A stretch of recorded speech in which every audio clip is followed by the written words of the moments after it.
Well, this one, the whole point of what I was saying was like about midway through, maybe like midway through the season, episode 4, 5, or 6, somewhere around there. Like they have the little science teacher. You remember this? The little science teacher guy, the Mr. Clark, whatever. Hi guys. Well, he's like, they go in there and ask him something, about this paradimensional type, whatever, and I don't know, maybe you guys will pick up on this or not. And I think we'll actually discuss some of this when we talk about the God argument stuff, is that he makes a big philosophical a gaffe, like philosophically, when he's talking about these dimensions or whatever, and he starts talking about actual infinites and things like this. And so I remember when we were watching, of course, my wife's like, I'm not worried about that. Let's just finish the show. Like, because I wanted to pause it and be like, all right, you hear right here when he's talking about actual infinites, and why I was like, philosophically, this is incoherent because, and she was like, oh yeah, whatever, just here, let's keep watching this. So, but anyway, so we watched Stranger Things. It was all right, it wasn't too bad. A couple good songs on there that I enjoyed.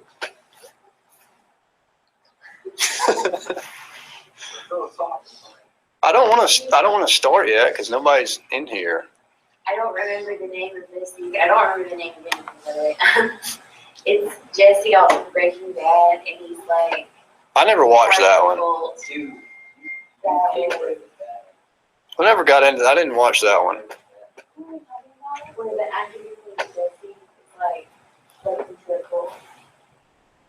Sucked into a hole. I don't remember the name of it.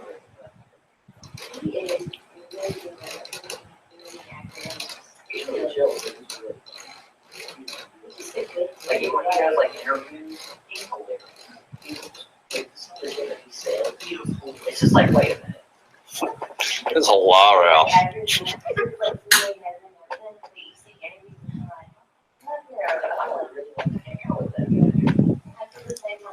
I think we should have a reality show in this class. Somebody should record this class. You already do. I was about to say, don't you record it? I mean, like up there, like we could be on like the Learning Channel or something. I love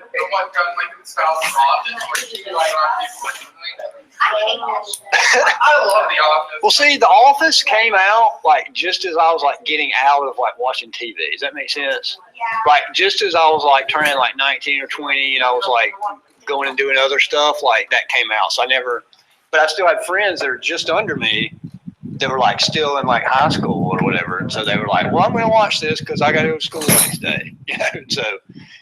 So it's kind of like I'm just at kind of that age gap where you may have watched it, you may not have. All right, so anyway, let's start. What are we talking about today? Talking about God arguments, right?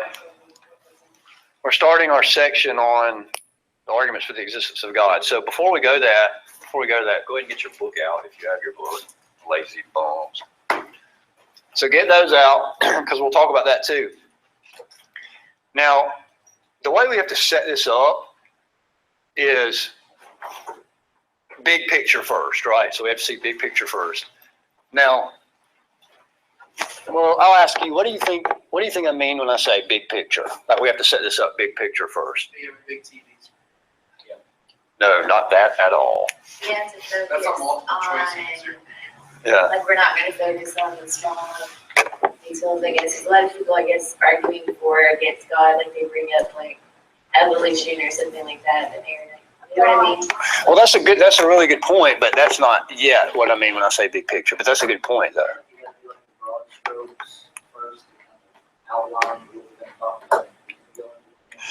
Yeah, something like that. Because the reason I feel like you have to do that is because if you don't look at the big picture first, you really don't see. You don't see what you're trying to work with here. Does that make sense? Well, I think it'll make sense as we spell this out. Now, how many arguments? Let's just say, for sake of argument, no pun intended. But how many arguments do you think, if you were just to say off the top of your head, about how many arguments are there for God's existence? And when I say God, I mean specifically like the theistic type of God, or even possibly a theistic type of God. How many would you say?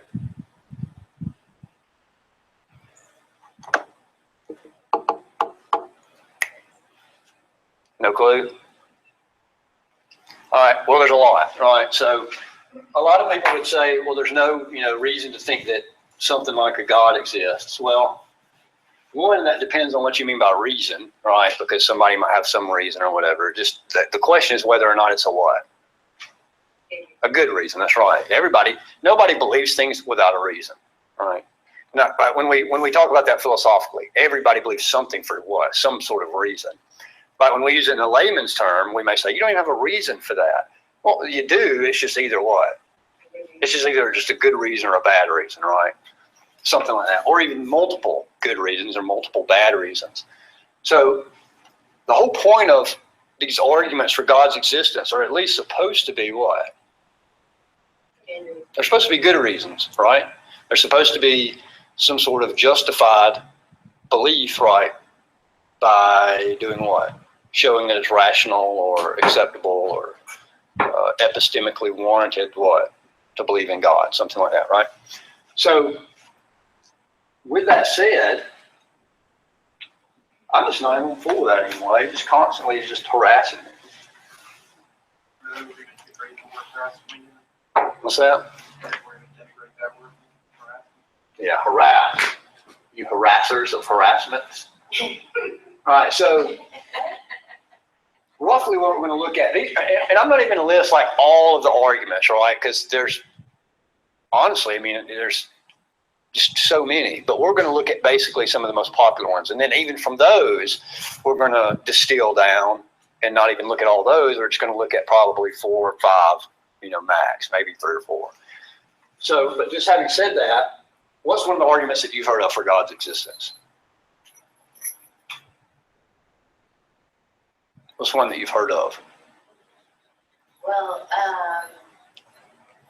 the fact that I've heard people use the reason that people look for a God says there must be one, or that we have like some kind of need to explain everything, or that it Right. is like a need that needs to be fulfilled. All right, let's say that there's an actual an argument formulated in that direction, something called the argument from desire. So we'll go ahead and put that down. Argument from desire. And just as a side note, what do you think the argument basically says? And of course, this isn't the strong version of it. I'm just giving you the highlight. What do you think that essentially says?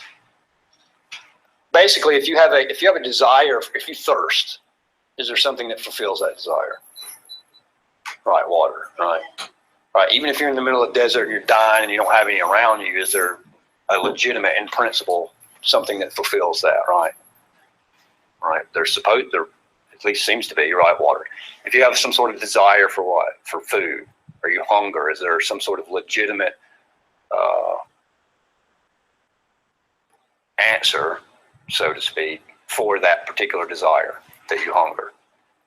Is there something that exists for the sake of? Does that desire, or I should say it this way, does that desire exist for the sake of something that actually is out there that can satisfy it? Yeah, food, right? Hunger, whatever. You have a desire for love. Is it possible, in principle, can that desire be fulfilled? Right, so essentially it just takes that form. So you look at all these desires, you look at all these desires, you look at all these desires, there's always something there in reality, so to speak, that fulfills those desires, that can fulfill those desires. So the argument from desire would say, would run something like, if you have a desire for purpose, or if you have a desire for meaning, or you have a desire for God, well, then it only makes sense to say. Now, again, that probably won't even be one we look at, but that's just something like how that would go. Now, what's another one that you might have heard of? It's everything is, this is one that I hear, but I'm not like, I don't really think it's a good argument. I like to analyze things, but like to look at the human, and it's so intricate. We're like, there's no way this would happen. Right, an argument of design, right? Which is going to be, there's 2 versions of that. And there's going to be multiple versions. It's going to be a teleological argument. Now, there's 2 versions of that. The first is something like you say, a modern version of that. And it's going to be something like the complexity of life, or the complexity and nuance of, say, the solar system itself. Because the old version would be something like Paley's argument, right? William Paley's? Doesn't your book talk about that? William Paley's argument from design? Yeah, I'm almost positive it does. Paley's argument is the watchmaker watch, or watchmaker watch. It's the watchmaker argument. So his is pretty much, has to do with, we'll oversimplify here, but biology, right? Or newer versions have to do with cosmology, right? Just like the design of the universe, right? Something like that. The intricacy, the way that even math coordinates with reality in some sense, right? Mathematical principles. Now the older version, the Aristotelian version, like Aristotle's version, or even something like Aquinas' version, is what? It's a teleological argument, but it's an argument. What kind is it? It goes at, it's more philosophical in the sense of what? It explains what? Tries to explain what? The whyness of things, right? Like why things do what? Have a certain goal. Because what's this mean? What's teleological mean? Teleos is what? Goal, purpose, right?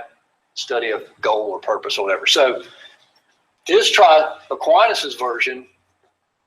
Well, actually, it's Aristotle's first. This version tries to explain the whyness of things. Like if there's a reason as to why something constantly does something over and over and over and over and over, there has to be some sort of inherent purpose in that. Now, how do you explain that? That's what this version tries to do. Now, what's another version, or what's another argument you've heard of? I guess this was kind of reflected in the thank you for the video. Oh yeah, did y'all get that link I sent out if you weren't in class that day? Everybody get that? Did you get it? Well, it was on, I sent it on D2L, which I never use, but, so if you check D2L, it's on there. I'm glad you checked it. It's the moral code, like humans have a need to explain things in terms of morality. All right, so. And I don't think that's something That's going to be I don't know if that occurs in other species. It's going to be an axiological argument, which is more popularly known as what? Moral argument. Moral argument for God's existence. So far we have a teleological argument for God's existence, a couple different versions of that. This one's going to have all kinds of different versions.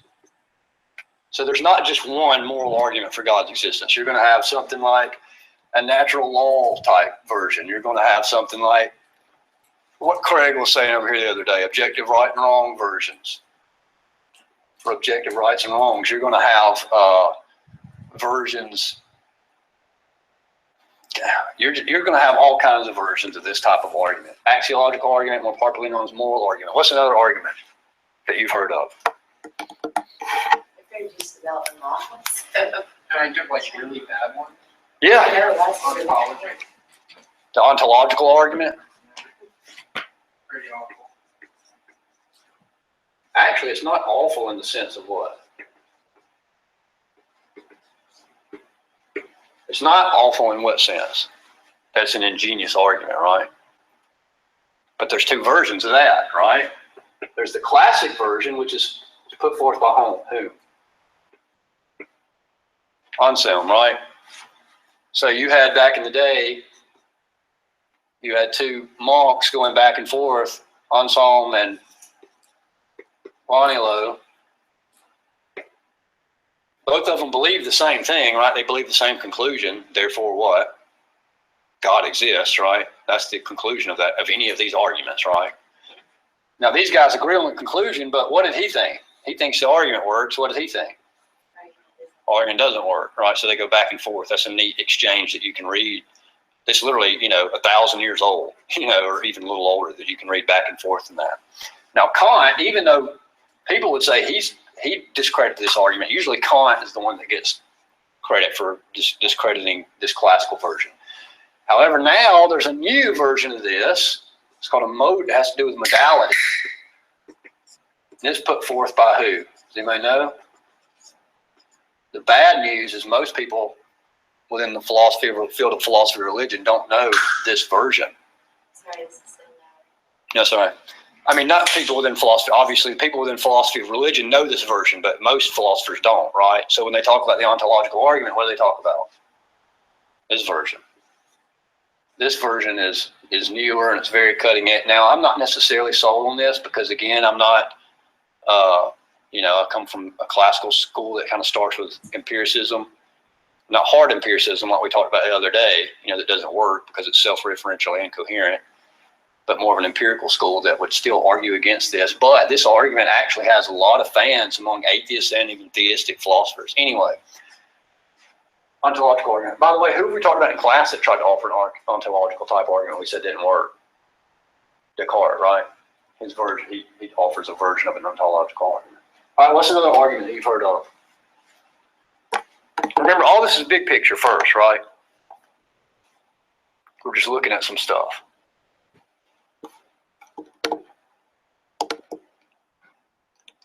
Nobody's probably named the most famous version yet. Or not version, the most famous argument.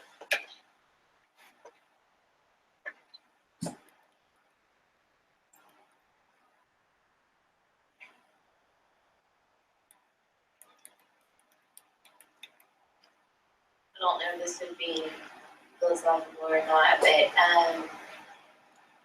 people say like the Bible proves things about nature and science that people didn't discover before it, like the earth is round, things like that. Like I hear that argument a lot, but I don't really think.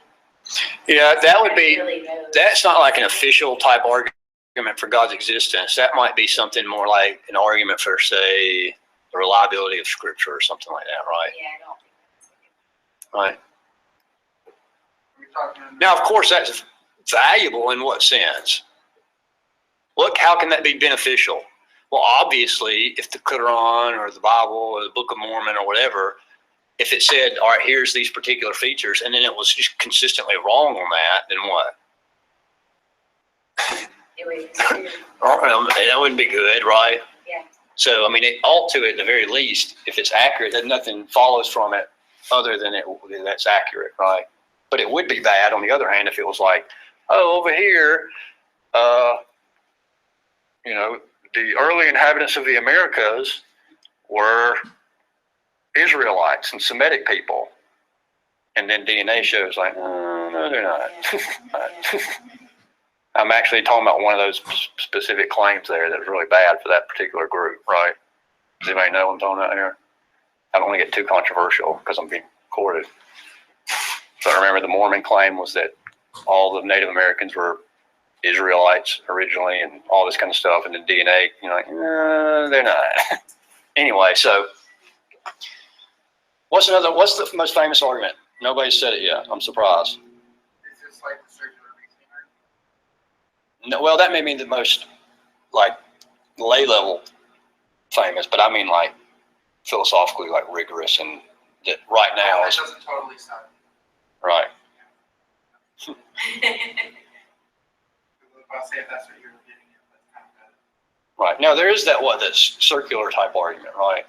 Bible says it's the word of God because how do you know it's the word of God? Because it says it is, right? But again, does anybody bother with that in philosophy classes? No. Remember, like this is a philosophy class, right? Like we're not high school kids sitting around the lunch table, which is kind of surprising. I mean, I can see why that would be offered as an argument for God's existence in the book, in the sense that maybe that's kind of popular, among high school kids or whatever. But like, I can't see why it's in the book in the sense that that's just not worthy of being in there, right? I mean, that's just not come on, no philosopher is going to get up and argue that, right? Except maybe like a presuppositionalist or something, which is just, but anyway, what's another one? Or what is the argument? Most famous of our day and over the centuries. Cosmological argument. What is this argument? Oh, that the earth is in the perfect spot for life. No. Is that And there's going to be a lot of versions of this argument too. This argument is just essentially saying what? There has to be an explanation of some sort for what? Right. There has to be some sort of cause, right? If you have some sort, if something comes to exist, then what? How is this like going back to like what caused the first one to change? It's all right. It's a cosmological argument. So you're going to have all kinds of versions of this. You're going to have a modern version. Well, I say modern in the sense that this is what's been making the most impact over the past, couple decades or whatever. But then you're also, again, you're going to have an old version, the Aristotelian Aquinas type version.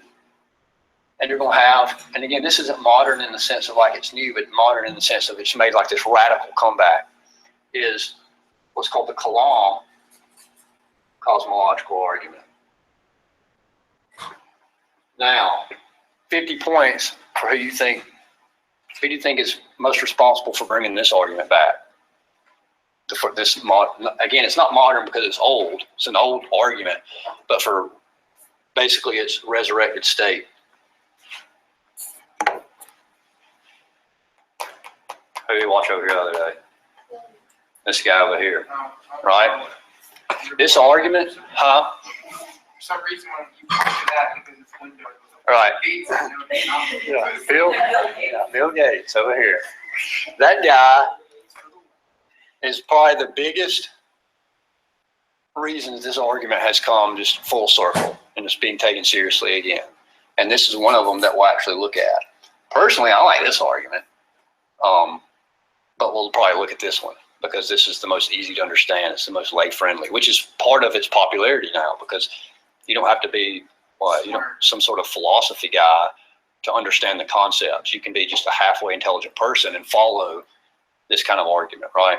Well, you don't know yet, so you'll see. You'll be able to follow that. Of course, whether you think it's persuasive or not is up to you, but you'll be able to follow it, which is why I think that you'll like that. Now, what's another argument?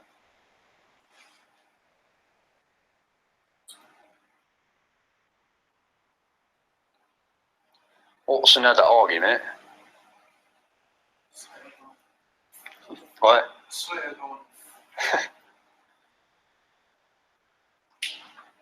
What's another argument? Argument from reason.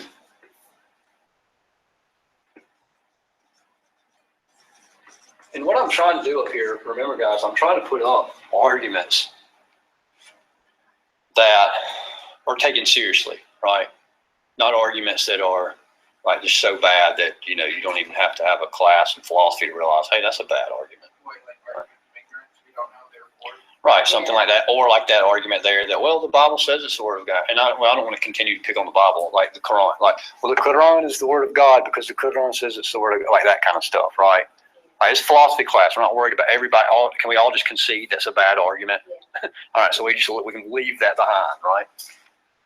So argument from reason. Again, how many versions of this are there? 9. Multiple versions of this. Cosmological argument. We didn't even list one of the other versions is a Leibnizian sort of Gottfried Leibniz, right? He's got a version. You've got an argument from the principle of sufficient reason. Let's say PSR. Meaning that for anything, there has to be some sort of sufficient explanation for that, right? Which is going to get back to some sort of argument for God's existence. You've got argument from beauty, argument from aesthetics, we could say. What's that? I don't know. I'm just thinking that sounds good. Argument from aesthetics. Yeah. It's actually a pretty interesting argument. Then you've got all sorts of evidentialist type arguments. Now we're not even going to look at any of these because we're looking at the philosophical arguments. But evidentialist type arguments are what? So like an argument what? It must be evident. We'll say something like a resurrection or something like that. So you've got guys that will argue for a resurrection, right? Like, all right, here are these particular facts that are accepted across all strata. Skeptical scholars accept these facts. Conservative scholars accept these facts. So everybody in the middle ground accepts these particular facts. So what sort of reasoning would that be if we went back to our logic? Popular. No, he's not saying it's right because it's popular, right? Well, that's what everybody else is. Nobody said that. No, not in the class. For example. No, like if you're saying like, all right, these guys are experts in their field and they say that X, Y, and Z is true historically speaking, and then everybody agrees on that. Oh. You're not saying the argument follows from that. You're just saying, all right, we're going to take these points. What kind of argument would that be? Remember our logic, our discussion in logic. What kind of argument? Deductive? No. What's that? What was the other one we talked about? Abductive. Why would it be abductive? An abductive argument. Piper, why would it be abductive? I just said I All right, if I've got this piece of data, right? I've got this piece of data, and I've got this piece of data, and I've got this piece of correlation. What am I going to try to do out of that? What's an abductive argument try to do? Get rid of them? It tries to explain what? All of them? The data. Remember, if I walk into a room, there's a body on the floor. All right, I see my first piece of evidence I'm looking at is a body. Then I see red stuff. Then I see a knife. Then I see this. Then I see a broken window. I've got all sorts of data. What am I going to try to do? And inference what? To the best explanation for what? Somebody busted through a window. Well, that may be the conclusion, right? But what I'm trying to do is make an inference to the best explanation of that data, right? So an evidentialist type argument would be, all right, you've got this data concerning, whatever, this data, this data, this data, this data. Let's just take example because this is a famous argument right now that's making the rounds. The resurrection type argument is you've got this data that's accepted by everybody. You've got this data that's accepted by everybody. You've got this data that's accepted by everybody. Believer, non-believer, whatever the case may be. Now, how do we what is the best inference to that data that everybody agrees to? Does that make sense? That would be something like an evidentialist type argument. We're going to look at these. No, we're not going to look at any of those. Not saying they're not worth looking at, but this is a philosophy class, so what are we concerned with? We're just concerned with more of the abstract type arguments, right? At least for the moment. Now, what is, again, we're looking, you'll see why we're looking at this overall first, this big overview. Now, why are we looking at this big overview first of all of these particular arguments? Because what's the conclusion of this argument? If this argument works, what's the conclusion? Right, God exists. What's the conclusion? Any of the, if this one works, if this version, God exists, right? Now, what is the conclusion of this argument? Yeah, there'd be dragons here. You can't get there from here. It's funny. I just listened the other day an argument from reason. The guy giving the argument from reason said that exact same thing. Except he was arguing for this. He was saying, based on materialism, if you want this, you have to say there be dragons. That was funny. Coincidence. All right, so The X-Files. right, theological argument. If it works, what? God exists. Axiological argument or moral argument. If any of these versions work, what? Argument from desire. If it works, God exists. Right. Ontological argument. If one of these work, God exists. Cosmological argument, if one of these work, God exists. Argument from reason, if one of these work, God exists. Principle of sufficient reason, if one of these work, God exists. Argument from aesthetics, if any of these are, and we're not even going to go ahead, we're not even going to list anymore. We'll just stop here. Because we're probably honestly just going to look at this one, maybe the versions of that, this one, and probably this one. Maybe this one. Probably just going to look at three or four. We're not even going to bother listing the other ones. Not because they're not interesting, but why? We just don't have time, right? And there's just so many arguments.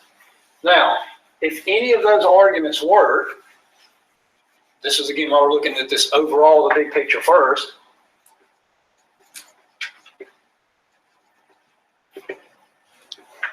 One, 2, 3, 5, 6, 7, 8. If any of those arguments work, then what?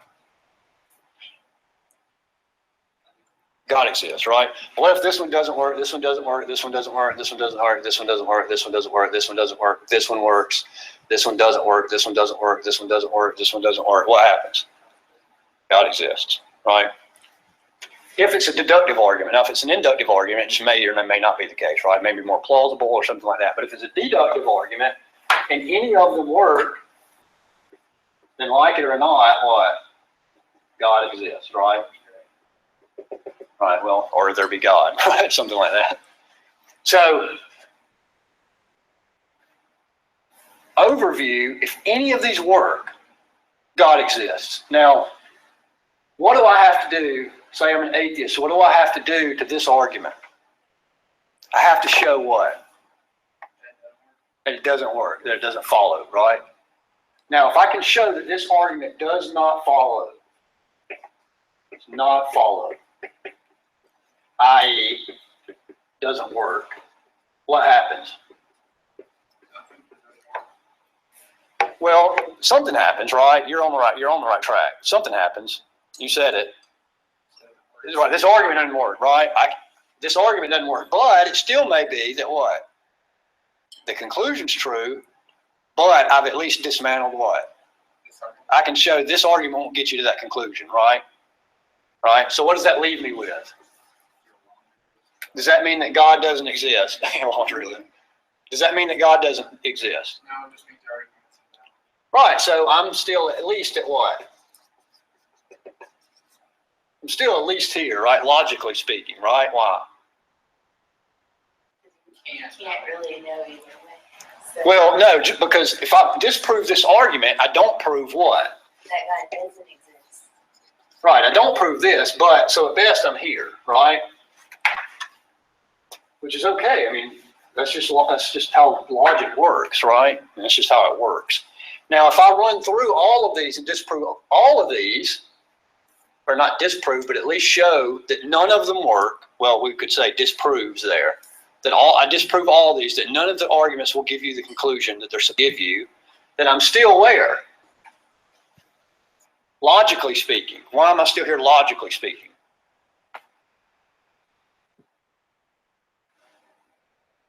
Come on, guys, you should pick up on that. Why am I still here logically speaking?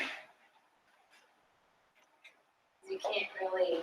At agnosticism. God doesn't exist. Right, because just by showing these don't work, it doesn't prove atheism. It gives me agnosticism. Because at best, I don't know. Why do I not know? Because these don't work, right? So, let's say I don't want agnosticism. Which, by the way, what does agnosticism mean? Gnosis. Remember, this is Greek, so what does that mean? We can't prove either way that God does or does. Right, you don't know. Yeah, you're right. Maybe I should have been more clear. What does it mean in the strict sense? Like, what does this mean? The etymology behind this. I guess you can't. What does this word mean? And what's the Greek for this? Gnosis. Knowledge, right? What is awe? Can't. Right, it's a negation. Without knowledge, right? So it means I don't, without knowledge. Which, by the way, just while we're here, what does this mean? Theism, right? Yeah. Same thing. Theism, atheism's without God, right? So there you go. There's your etymology lesson for the day. Now, so if we want to if we don't want agnosticism, here's a joke you can play on your friends, by the way. What's the Latin? This is really true. It's kind of funny. You can play a joke on your buddies. They're like, I'm an agnostic. I don't know. Like, that sounds like respectable, right? Like agnosticism. The Greek words there combined. But what's the Latin equivalent of that? This is funny. You can do this to your buddies or whatever. Does anybody know the Latin equivalent of agnostic? You've heard it so many times. You can be like, oh, really? That's bad. Ignoramus. That's the Latin for without knowledge is ignoramus. So anyway, sounds good in one language, sounds terrible in another, right? Nobody's like, I'm an ignoramus. If you're like, I'm an agnostic, oh, that's very intelligent. I'm an ignoramus. Same thing. God is an idiot. I don't know. So, Tell us more philosophy jokes. right. See, that's why I should bring my drums for no other reason, just to tell jokes. Or you're going to run across the room and sit down quickly. I'll have like a little robot guy over there. All right, so if I don't want that, I don't want agnosticism, and I want this, disproving these arguments don't give me that, right? Logically speaking. So what do I have to do? Look at the atheist arguments. Right. So again, see now while we're looking at the overall picture first, right? Because if you just jump right into this argument, you don't know your trajectory. So we're trying to establish our trajectory here. So if I want this, I've got to do what? Well, crap. I've got to do what? I've already written that stuff. What do I got to do? I've got to give arguments, right? Just like this side can't say what? Well, just believe there's a God, right? That's just an assertion. That's not an argument. What's the difference between an assertion and an argument? Assertion means like you, I guess. It's just a give. You're just throwing something out as a given, but you didn't even bother, to try to back that up, right? Now, what if I were to say, Piper and I were joking earlier about memes and all that. What if you see a meme and it says something like, "You idiots, God doesn't exist, get on with your life," or something like that? Well, what is that? That's just an assertion, right? You've got to give me what? You got to give me an argument. Just like this guy's got to do what? Give argument. Right. Be brave. So, what are the arguments for atheism? And again, like some of these in your book, again, just like on the theistic side are just abysmal examples. Some of these versions in your book, the arguments that he gives for atheism are just abysmal. So what are some of the real arguments for atheism? The ones that you've heard of. I might get out of here early today. Go ahead. One of my favorite professors I've ever had, he's like hardcore atheist, but he asked the class, like, if you witnessed someone like being murdered, like, wouldn't you try to do something to stop it? And it's like, if there is a God, like, why does he allow terrible things to happen? That was like one of his arguments. Yeah, that's a very bad argument. Well, why? Because philosophically, it's a bad argument. Because one, it's volitional, or really, it's more an emotional type argument. Why? What if one of you, what if, God forbid, what if one of you, like my girls are in here, right? What if I'm standing here and a guy comes over and starts beating the absolute piss out of my kids? And I stand, no, and I'll say I just keep standing there. All I'm thinking of is bodybuilder walking and beating a child. Yeah, bodybuilder. Who's got pumping some iron, kid? So what happens? Logically speaking, what happens? No. Logically speaking, if someone's over there beating my kid, what does that prove? At best, it proves what? Right. At the very best, it proves what? I'm a ball, right? But what doesn't follow? Doesn't prove I don't exist. Right? If somebody's beating my kid over here, can someone say, "Hey, Russ is allowing his kid to be beaten, therefore Russ doesn't exist"?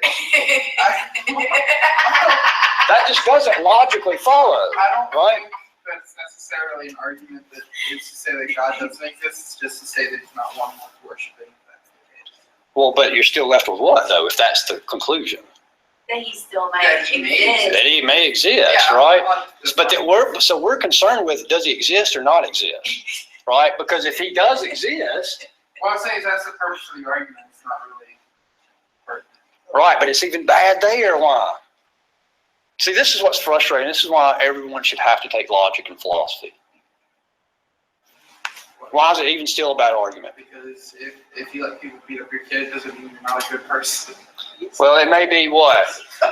In philosophy of religion, what's it called? MSR, what? Right here. MSG. MSR. We're kind of on a sidetrack here, but that's okay. Rabbit trails are good. Morally sufficient reason, right? So what if the theist just says, well, all right, your analogy, what? Begs the question, right? Because it assumes what? But there is Well, one, nothing follows from it, but then but the only thing that would follow from it would be what? That you don't understand why something like that's happening, right?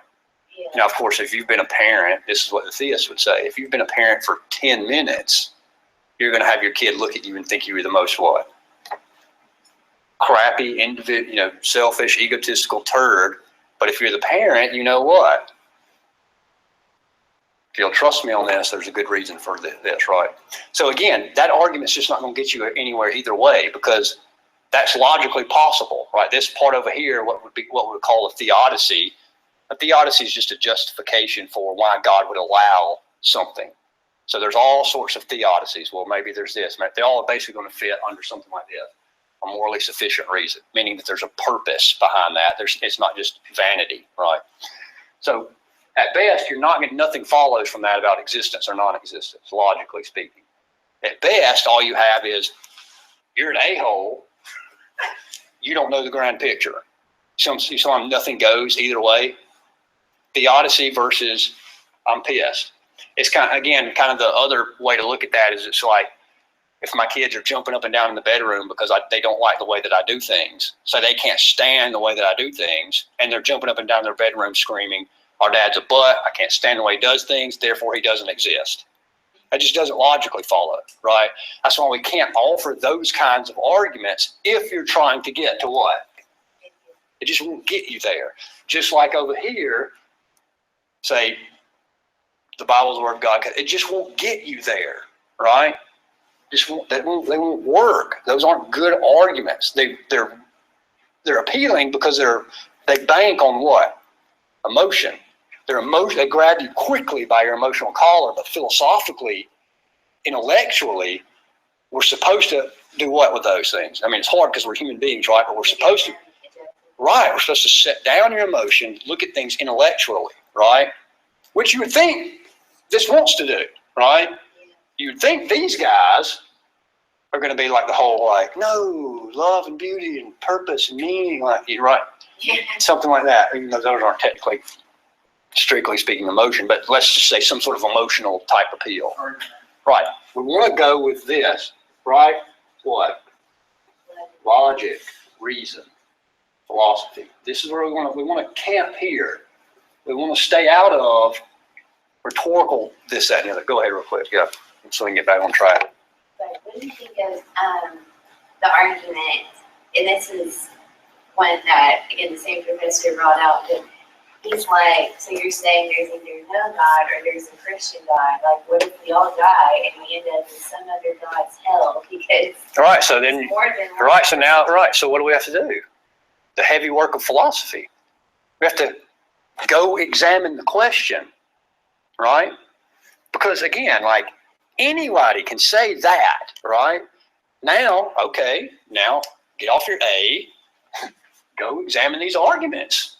If you're really concerned, and if you're just throwing that out as a smoke screen, so you like, all right, but if you're really concerned, well, then go read the arguments, see if they work. Go read the arguments, see if they work. Because remember, in logic, that's just a what? That's a red herring. Remember we talked about fallacies. Like, that's just an informal fallacy. That's irrelevant. Well, what if this? What if? So we've got to do the heavy lifting and go read the arguments. Go look at the arguments if you're really concerned about it, or unless you're just tossing that out because you've already got your mind made up. Either way. So I'm saying, again, this won't work. Why? Because we have to stay here. Right? Yeah. Well, we want to pull things out of our box, right? We'll pull our tools, our logical tool bag, right? All right, so what, again, let's get back on track. What are these arguments? We're not even going to list those, just like we didn't list some of the God arguments that were so bad. We're not even going to list those. We want to be respectful to both positions, right? So what are some of the arguments here? Because essentially those versions over here are because I said so arguments. Just shut up and believe arguments, right? Bible's the Word of God, says the Word of God. Shut up and believe. These over here, those are just crybaby arguments. I don't like how I understand. That doesn't work, right? We're staying away from those over here. Yeah, the shut up and believe ones. And we're staying away from that. Like the freaking pitch a fit crybaby argument. They're not good arguments. So what are the good arguments here? A lot of theists have made a false claim about this group that ironically this group has seemed to embrace at times. And that's what? Well, you can't prove a universal negative. Well, I mean, I can't really prove there is no God. And so, or these guys have said, you cannot prove a universal negative. Some of these guys, not all of them. Some of these guys have said, you can't prove a universal negative, meaning that you can't prove that there's not a God. There may always be some way to show it. And they'll say, ironically, some of these guys have said, yeah, that's right. You can't really prove that. But I can still be an atheist because I can show that's less plausible. That's false on both counts. These guys shouldn't say that. Well, some of these guys shouldn't. Again, the more sophisticated philosophical theists aren't going to say that. And these guys, again, the more philosophical atheists, again, when you're both on the same page, you both know not to say that. So why can't we say that you can't prove a universal negative? Why can't we say that? Well, one is just self-defeating because that itself is just a universal negation, right? That claim itself is just a universal negation. How? You can't prove a universal negative. Well, is that true universally speaking? If that's true that you can't prove a universal negative, then maybe that's not true, right? And you can go through the gymnastics there to figure out why that's self-defeating. But again, you can prove a universal negative. I can prove right now that there are no such thing as what? We'll just cut the course short, that there's no God. I'm just kidding. I can prove right now that there's no what? No such thing as a married bachelor. Anywhere, at any time, in any space-time continuum, in any time period or any culture. Why? Which is, like, think about it this way. You're right, but think about it this way. Because the concept is what? It's incoherent, right? There's a contradiction within the very what the concept tries to entail. It won't work, right? At any time, in any place, there's no such thing as. So, if atheism, an atheistic type argument, if it can do what? What? If it can show that the concept of God is what? Incoherent, if it's logically contradictory, then what? There is not one. At least the theistic type of God, right? So, which is what we're concerned with here in this course. So, don't fall. Sometimes you might hear it here. Sometimes you might hear it here. But don't ever fall for that, well, you can't really disprove it because, you can't do it. Yes, you can. All you have to do, again, because we're talking about logic here.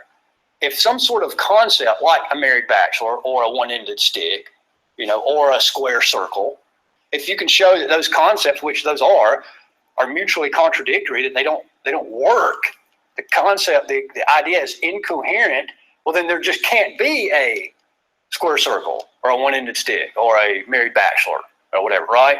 Because the idea doesn't make sense. Now, all those arguments that you were listed earlier, they don't do that, right? Nothing follows from those. These guys are trying to give arguments that follow, right? Meaning that if the argument works, God exists. This side has to give an argument that if the argument works, then there is no what? God. Now, are there any arguments that do that? That you know of anyway, before we get to that? Let's look at your book real quick. I want to see, because he gives, let's see. What page? You may know exactly. Okay. Somewhere around page 100.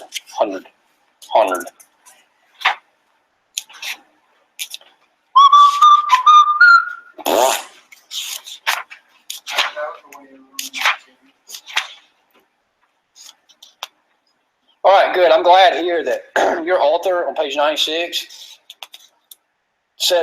agrees with what I just said here about proving a negative. That no, don't fall for that. You can. So I forgot that he even says that. That's a good thing.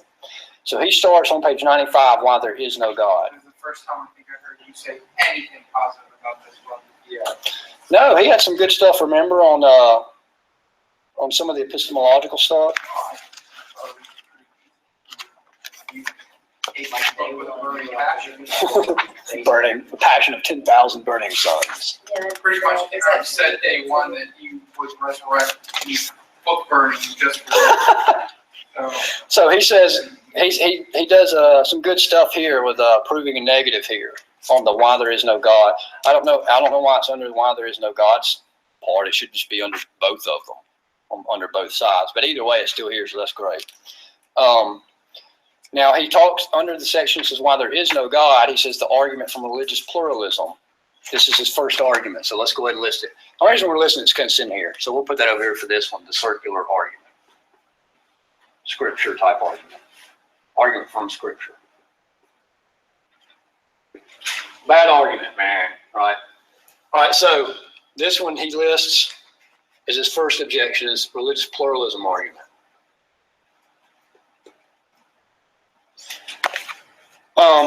We're not going to fool with that because one, that doesn't show that God doesn't exist, right? Has anybody already read that part? I want you to read that.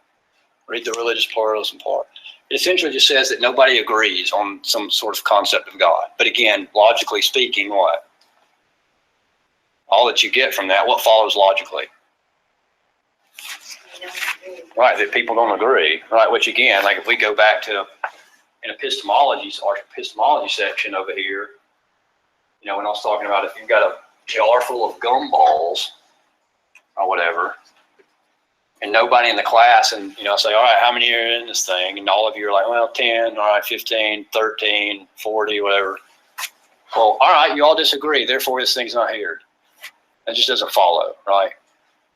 At best, it's a red flag that, hey, maybe because nobody agrees there might be a problem here, but nothing follows in the sense that, well, it doesn't mean there's not there. Or the math problem example, remember that Joshua joked about. All the kids in my wife's class get the math problem wrong. Nobody agrees to the answer. It doesn't mean there's not a right answer, right? And Joshua's like, or it means that your wife's a bad teacher, right? So this is just, again, this is just like this. This is just not a good argument. We don't like these. Because one, remember, we want the arguments that if they follow, God exists. And then this over here, we want the argument if it works, then God can exist, right? There just can't be one. These just don't get us there, right? So the odd thing here,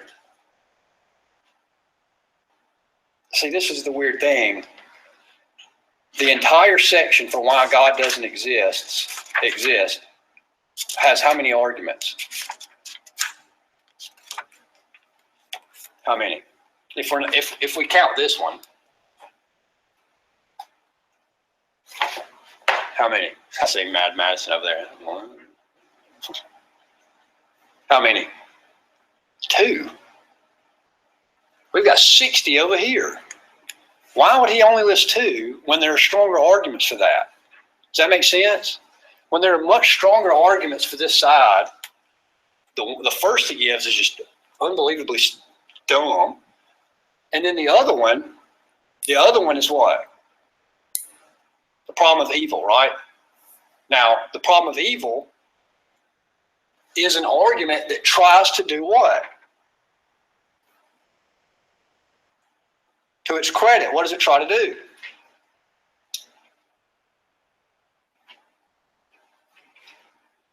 The concept of tries to show, what's that? Smash your hands. It's trying to smash my hands together. That's perfect. Right? It tries to show that the concept of God is what? It won't fit, right? Does anybody know the formulation of that argument? And we'll actually get into the argument later, but just so you know what we're talking about. If God's the ultimate good, he's the ultimate creator, why did he create evil? That kind of like that. No, it's more like if God is all loving, then God would want to get rid of evil, right? If God's all powerful, then God could get rid of evil. But there's evil. So either God is not all loving because there's evil and he doesn't get rid of it, or God's all powerful because there's evil and he can't get rid of it. So therefore, the Christian God or the theistic God can't possibly exist because the theistic God is supposed to be all loving and all good, right? But then you've got evil. So that's what that argument is going to try to do. So the problem of evil, I like to call it this because it just seems to be poetically, neat there. Why am I saying this here? Because I'm just not taking anything for granted with you guys anymore. Right, Edgar Allan Poe, Problem of Evil. Poe. All right, so I had to take an entire course on this, literally an entire 15-week semester on this philosophical argument right here. On this argument right here, this one argument, an entire 15-week course on that. You talk about like depressing every day. Let's talk about something terrible that happened again and again and again and again. Stare at this like 20-second loop of the Hindenburg. They hold your eyes open. Hey, you want to hear something? No joke, man. The first couple days in this, completely broke down on my hands and knees crying. Because, and I don't know that I'll do that in this class because one. Oh no, you got me in here. You might. No, no, I don't mean me. I mean you. Like I don't want you to get like that because what's the power of this argument? You first have to show. Well, no, not necessarily. Well, and emotion's not bad here, right? You first have to show what? Evil. And like we talk about like evil in the sense of like there's bad stuff, like or we can do it how? We can like give graphic examples of the things that you would think would be the most evil, horrendous things to ever happen to somebody, right? Right. And I'm telling you, literally, down on my knees, crying, sobbing, like I can't even listen to this. I can't listen to this anymore. Right. So, just so you know, I've had to grapple with this one in a very, very hard manner. So, one of the things that's easy for theists to do a lot of times is to dismiss this because they haven't had what? Experienced this in some way, right? So one of the first things that we have to do when we get in an argument is in some way show you at the very least, the potency of this problem, right? Now, these guys over here aren't idiots either. So what they're going to do, and we'll get to that, is they've got, well, I'll just wait till we get to that. Just be on the edge of your seat for that, because this is going to be a kind of basically a freaking fight to the death kind of thing right here. I mean, it's super interesting here, like big time. Now, do we have any other? We'll have to leave that there. So do we have any other arguments that fit here that do what this argument tries to do? Why are we talking about this argument? Because it at least tries to do what we're trying to do. It's trying to get you to this, right? That's why we're going to talk about this. We've got good news and bad news for this argument. Now, but it's trying to get you to this. That's why we have it up here, right? Because it's respectable in the sense that it's trying to go after what? This, right?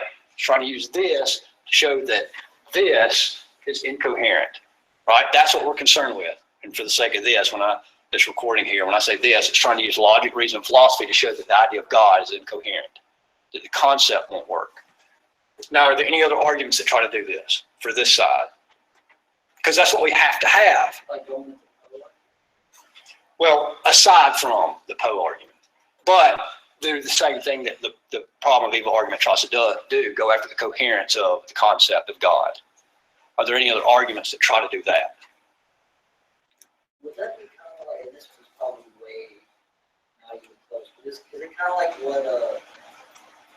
like what John Lennon said, where it's like there's so much, like, not destruction and stuff like that, but like there's so many problems in the world, and everybody's trying to just like believe that, oh, it's God's plan, but if we realize that it's really just us and we just have to do it, there really can't be a God because he's not stopping. Well, yeah, I mean, if he wanted to try to say, oh, yeah, I stumbled across this argument called the logical problem of evil, and that fits what I'm saying here. There's too much bad stuff going on, so that would have to fit with something like, again, and we want to distinguish this argument because there's two variations. There's the logical problem, and by logical we mean what? Like that it uses this to show this is incoherent, right? And then there's the probabilistic argument, or the evidentialist, sometimes called evidentialist, sometimes probabilistic. But we're not going to worry too much about the probabilistic version. Why? Because logically speaking, if this version works, you still don't get the absence of this, right? You just get, well, maybe there's not one. So we're worried about this version, logical version, right?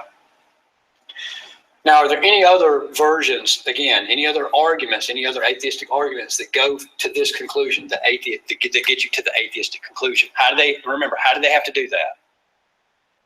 To get these over here, do they want probable type arguments? No, they want that the conclusion follows, right? That if the argument worked, then what has to happen? Maybe God exists? Yeah. Right, definitely there's a God, right? If we want to look at the arguments that if the premises work, then what has to happen? Right, that there cannot be a God, right? We're not worried, just like we did over here, probably God, or probably not. We're not worried about that. We want to look at yes and no, right? Maybe so. Right, because some of you probably already walked in here with this, right? Well, if you leave here with that, all right, but we at least want you to try to look at these two, the conclusions of each of these, right? Because if you came in here with this and leave with this, well, so we want you to at least look at these two, right? Something like that. Because again, you don't want to be the Latin equivalent of that, right? So another argument, since you guys can't think of any, that are trying to do this right here, are basically going to be something similar to this kind of argument. Again, trying to go after the coherence of the sensical nature of whether or not God exists. So they'll try to pit attribute against attribute. So traditionally speaking, the theistic God is typically said to be what? What attributes? Well, even though classical, like Aquinas would say that God doesn't have attributes, but that's a whole other story. But for sake of argument, that God would have the attributes of what? All-loving. Right, omnipotence. Right, what's omnipotence mean? All powerful, right? Because just think about it this way. This will help you. You're the omnis. Yeah. Oh wait, so is it like the argument of if God created everything, but who actually created God? Well, that's going to be one of the arguments that tries to get around one of these arguments we'll talk about when we get to it. That's going to be one of basically the objections to one of these arguments, and we'll have to see if that works or not. So God is, what does the word potent mean? You're like, man, that was some potent stuff, right? So omnipotence, right? Omnipot. Right. It's like a brand. Right, so omnipotence, what's the next one? Omniscient, right? The same where we get science, which is what? No. Right, knowing stuff. So, right, so, and then what's the other one? Omnibenevolent, right? So the traditional notion of God, right, is supposed to be omnipotent, omniscient, omnibenevolent. Basically, if it's a quality, if it's a perfection, then what? And God has it, right? And has it in full measure, right? Purely actualized, right? That's going to be the traditional notion. So the arguments over here, these aren't necessarily that popular anymore because, again, one of the good things about philosophy is you can do thought experiments when. How much technology do you need? None. You can freaking start that stuff right off the bat, right? Like right now, if we start talking about, is there truth? We don't have to have any technology. We can start talking, we can do thought experiments right now. So a lot of these, unfortunately, just aren't used a lot because they've, for centuries, whether for good or ill, these guys have had a lot of time to answer what? The omni versus omni kind of stuff, right? Find solutions to a lot of that. But at least in principle, omni versus omni, at least in principle, those types of arguments would do what? Show that this is incoherent, right? Because if it works, then they're incoherent, right? But your book doesn't offer any of that, doesn't even mention that. But again, your book also doesn't mention some things that really need to be mentioned in regards to this, but it also doesn't mention, well, another argument we're going to talk about, which is an argument by a famous atheist named Anthony Flew, who was probably the premier atheist within the field of philosophy of religion, called falsification. Technically, it was called theology and falsification, but you can just remember falsification. And we'll talk about that. And kind of the sad thing about this is it doesn't necessarily, if this argument works, we're talking about it because it was a very powerful argument for a very long time.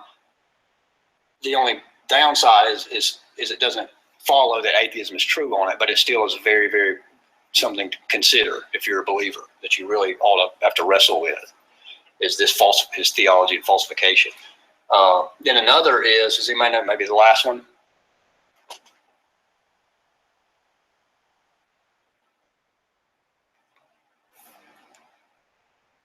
All right, before we say that, let's recap and so we can leave.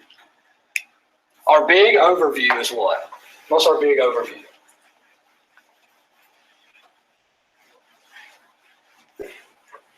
Remember, we're looking at this from 5,000 feet overhead first, right? Because we want to look at the landscape, right? What's our point in that, Piper? What's our point in looking at the landscape? Right, because we want to, but why are we doing that? Why are we looking at it from over the top first? So we can see what we're doing, where we're trying to go, right? Because do you see why we did that first? Because what if I said, all right, today here's this argument. And we just jump right into an argument.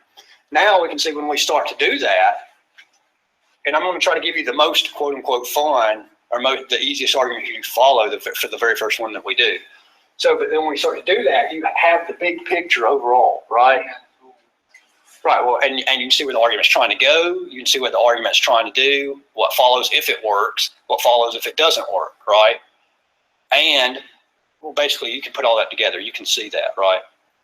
So, does anybody have any remarks from what we've talked about thus far, or even, does anybody have any remarks from last class when you watched that video thing, before we leave?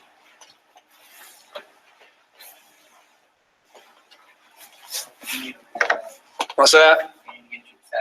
A satchel. Go ahead. This is kind of what I want to know. What would, like, is it nihilism? Well, I don't know. You have to say it first. Is it nihilism? Yes. No clue what you're about to say. Hey, look, I'm sitting like Slater. What is their, like, I guess it's like a constructive morality, or I don't know, like, what is their... What are you asking? Like, it's like that dude was giving an argument, like saying... Who? The dude here? His name. Okay, this guy. Yeah. Yes, he was saying that if there is no God, like if atheists look, if people are absolutely 100% atheists, they have to look at it as there is no... Right, he's trying to say that the atheists of the 20th century, meaning the atheists of the 20th century, were right in that nihilism follows. Now, not all atheists agree with that. But he was trying to argue that the prominent atheistic philosophers, the big dogs, were right in that nihilism follows on atheism. That's what Craig was trying to argue. Or not argue, because remember, he even said, like, this argument doesn't prove anything. He's just trying to rattle the cage to show you the logical consequence of what they say is true. Right, that's his point. Like, what's like, well, not, I guess not an argument of whether or not God exists, but like, what did they argue for their morality? Like, if someone is like... Oh, well, Bertrand Russell said, based on his preference. Yeah. Just like what your favorite color is. But I mean... Yours is this, mine's this. Christians do that too, so I guess that's kind of... Well, that's not the question. Remember, the question is metaphysical. The question is like the grounding, like what grounds it. Yeah. Not descriptive, because we're not worried about descriptive ethics there in that sense. We're worried about prescriptive, right? Normative, like what ought to be, not what people do, right? That's we've talked about before, that's where the sociologists make the mistake of, all right, this is what people do, so this is the way how things ought to be, or this is the way things are in regards to morality. Well, you can't get that just from watching how people behave, right? You have to look at the philosophical underpinning of that. But yeah, anyway, that's why he was saying that he would say that Russell was right, that if that's true, if Russell and all those guys are right, then morality just is your preference, something like that, right? And there is no, ultimately speaking, he would say is that he says they're right, and that ultimately speaking, there is no ultimate right or wrong. It's just, like, again, like your favorite color. What's your favorite flavor of ice cream? That's what he's saying, that those guys were right when they argued that. Yeah, it's just like hard to wrap my mind around, Like it's kind of. Well, again, it's because nobody thinks like that anymore. Like nobody sits around and think, which I think is a travesty. I think that people ought to think, all right, what are the logical implications for my worldview? The way in which I view the world. Like the ideas that I hold, like what is the outworking of these views? People ought to do that, no matter what your worldview is. Anything else? Stretch and stretch and stretch, and twist and stretch and lean to the left. My left. It's one of those old 80s workout video things. Oh yeah, right. Where is that? They were like, "What the is that?" I hear that. What's going on in there? Like it's like orange. Right. Oh my gosh. Oh God, Richardson. And like he came on remember LA, that's the name, like I all remember happy, his and he name. started crying because we had gained weight. Or this is No. I bet I would if I saw his face. I'm not gonna. Richard Oh my Simmons. God. Richard Simmons. Just The fact that overly you don't know obnoxious, Richardson. flamboyant, crazy. And 1, and 2, and 3, and 4. Yeah, God, it's it's so like- bad. What about the next one? Oh, for Yeah, we have it. It is. Yes, I want you to.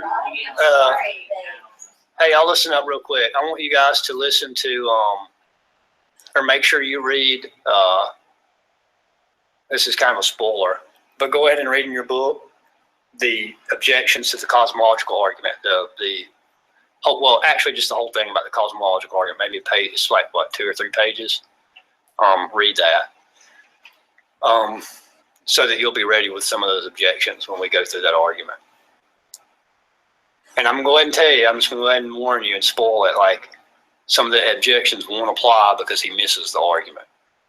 So I'm going to have to give you. So I'm going to have to give you some objections. You should write your own book and keep it correct. Well, the only reason I think that it's like this and this is because, people are just out of date a lot of times in regards to philosophy, that specific topic. You'll hear an argument from say 1600, like, oh, that's done. Well, that's constantly in the game. Like people are revising and revamping. Right. So right, it's just like any other field. I mean, like It's current. you go to a medical profession and you want him to stay current within what he's talking about, right? Like you can't just say, well, I graduated med school in 1985, and so I'm going to do this particular surgery. Like, are you staying current, And that's just like in this particular topic, it's just just out of date on both sides. Definitely flamboyant. I don't know what you said. There are lots of brilliant He kind of looks like a grandma. Well, yeah, now he's like 90. I don't think he really. That I is don't think he really. Yeah. I just thought of him as Well, sexless.